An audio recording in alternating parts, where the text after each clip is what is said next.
Ito, na-receive ng aking plate number at plano ko na itong ikabit sa aking motor.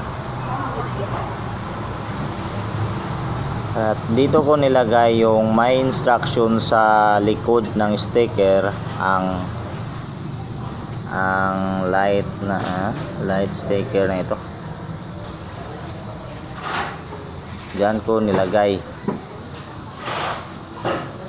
sa may baba ng ilaw.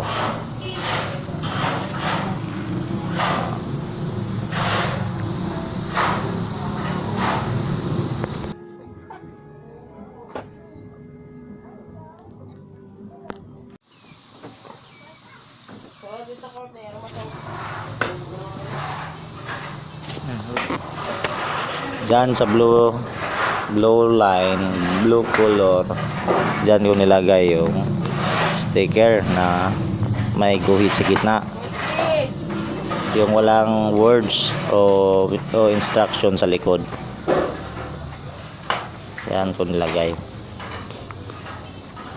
Siguraduhin nyo lang na hindi yan basa, malinis at talagang didikit. Wow, lag. Hindi oily Lag, what are you doing? ang inyong plate number. Pati yung kamay ninyo dapat hindi oily para didikit talaga. Wow, lag. Kasi pagtanggal pa lang kung oily ang inyong kamay, may portion talaga na hindi didikit. Kaya dyan, Di kaya mahuman lag, oy. ginanyan ko lang. Wow, lag.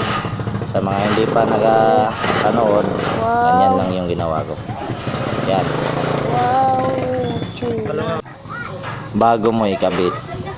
Kaya kapag hindi naman masyadong mahirap kapag nakakabit, pero sa akin kasi mas komportable akong hindi ko muna kinakabit. Kaya ayan, kasi para sa nakakabit medyo mahihirapan ako.